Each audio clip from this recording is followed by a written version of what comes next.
नमस्कार, मी तुमच्या सोबत प्रतीक्षा गजबी। शिवगीर महाराज यात्रा उत्साहात संपन्न।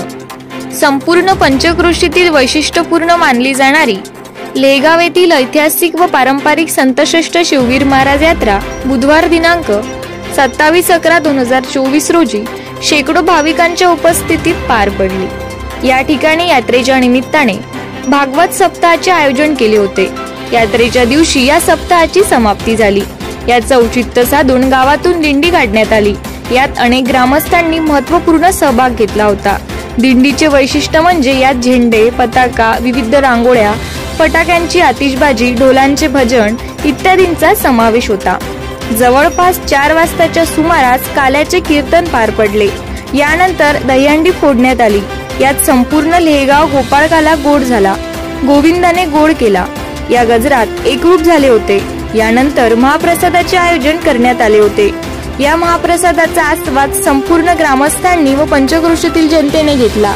यावर्षी यात्रेत अनेक दुकाने सजली होती। यात घरगुती वापरणाऱ्या वस्तू, दैनंदिन वापरणाऱ्या गोष्टी, लहान मुलांचे खेळणे व घर सजावटीचे सामान उपलब्ध होते। या गोष्टी खरेदी करून स्त्रियांनी खरेदीचा आनंद लुटला। या यात्रेच्या आयोजनाची जबाबदारी हरिभक्त पारायण रोशन महाराज पातुर्डे, अमोल नवलकार, संजय मात्रे, विकास कलाने, पुरुषोत्तम कोल्हे, संतोष आठवले, अमित कोल्हे, अमित श्रीनाथ, प्रवीण काळगे व समस्त गावकरी मंडळी लेगाव यांनी मिळून पार पाडला। पुढील अपडेट पाहण्यासाठी आमच्याशी जुळून रहा।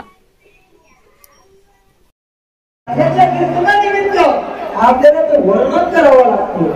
भगवंताचं वर्णन प्रत्येकाला माहिती आहे की भगवान श्रीकृष्णाने आजपर्यंत काय केलं होतं आणि त्या वर्णनामध्ये भगवंताचं श्रीकृष्णाच्या भावना ज्या आहेत त्या आपल्याला सर्व माहीत असायला पाहिजे। आणि ते माहीत असण्याकरिता आपण या ठिकाणी सर्वजण खऱ्याचे कीर्तनाकरिता या ठिकाणी समजत असतो। भगवंताचं वर्णन अशा